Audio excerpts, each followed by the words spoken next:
नमस्कार, स्वागत है आपका उत्तराखंड खबरनामा न्यूज़ में। रूस और यूक्रेन के बीच छिड़ी जंग अब और तेज़ और घातक हो गई है। इस बीच काशीपुर की उंजिला सैफी खार्किव में कई दिन बंकर में बिताने के बाद खड़ा संघर्ष कर अपने वतन सकुशल लौट आईं। काशीपुर में घर वापस आने के बाद उंजिला ने उत्तराखंड खबरनामा न्यूज़ से वहां के हालात और बिताए गए दहशत के पल साझा किए। काशीपुर के रहने वाले शमीम सैफी की बेटी उंजिला सैफी यूक्रेन में पिछले 3 वर्षों से MBBS का कोर्स कर रही थी और वर्तमान में युद्ध शुरू होने की दशा में खार्किव में थी। युद्ध शुरू होने के बाद खार्किव से लगातार जंग तेज होने की और हालात खराब होने की खबरों के बीच उंजिला के परिजन उंजिला को लेकर खासे चिंतित थे। उनके परिवार में उनकी मां संजीदा सैफी, पिता शमीम सैफी, बड़ी बहन डॉक्टर सदफ सैफी लगातार उंजिला को लेकर दहशत में थे और खुदा से उसकी सलामती और सकुशल वापसी की दुआ कर रहे थे। उन सबकी दुआ आज आखिरकार रंग लाई है और उंजिला 6 दिन का सफ़र तय करने के बाद अपने वतन काशीपुर पहुंची। वहीं बातचीत में उंजिला ने बताया कि खार्किव के हालात काफ़ी ख़राब थे। वह बीते 1 मार्च को खार्किव में पैदल चलकर वहां के रेलवे स्टेशन पहुंची, जहां से वह 21 घंटे का सफ़र तय कर लवीव पहुंची। लवीव से पैदल मुश्किल सफ़र तय करके पोलैंड बॉर्डर पहुंचे। बॉर्डर पर 10 घंटे तक 5 डिग्री तापमान में लाइन में खड़े रहे। उन्होंने कहा कि उन्होंने ज़िंदगी में कभी सोचा भी नहीं था कि ऐसे हालातों से भी सामना होगा। पहली बार उन्होंने बमबारी और युद्ध का सायरन तथा मिसाइल के हमले की आवाज़ें सुनी। बहुत अच्छा फील हो रहा है, बहुत ज़्यादा अच्छा। घर पे आके सबके साथ यहाँ पर बहुत अच्छा फील हुआ। वहाँ के हालात तो बहुत बुरे थे और दिन ब दिन और ज़्यादा ही बुरे होते जा रहे थे और वहाँ से निकलना तो बहुत मुश्किल से हम लोग निकले, खुद मतलब रिस्क लेके हम लोग पूरा खुद से करके निकले वहाँ से।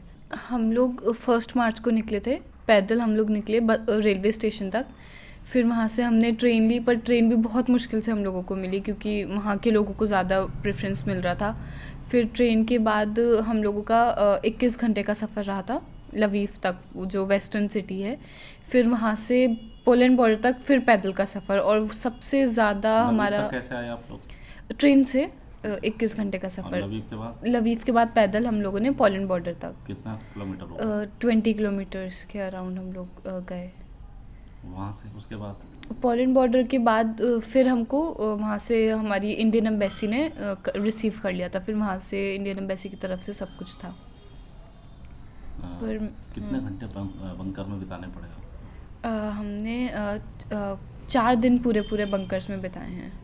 कैसा माहौल था और किस तरह के सायरन वगैरह बजते थे? माहौल तो बहुत बुरा था। हर 2 मिनट में हमको शेलिंग्स की आवाज़, बॉम्बिंग की आवाज़ आती रहती थी और सायरन की भी लग कंटिन्यू थी कि मतलब अब बस कर्फ्यू टाइम है, अब कोई घर से बाहर नहीं निकले, तो कंटिन्यू आवाज़ आती थी। हम उन्हीं से उठना, उन्हीं पे सोना, उन्हीं आवाज़ों से, पूरा ऐसे था।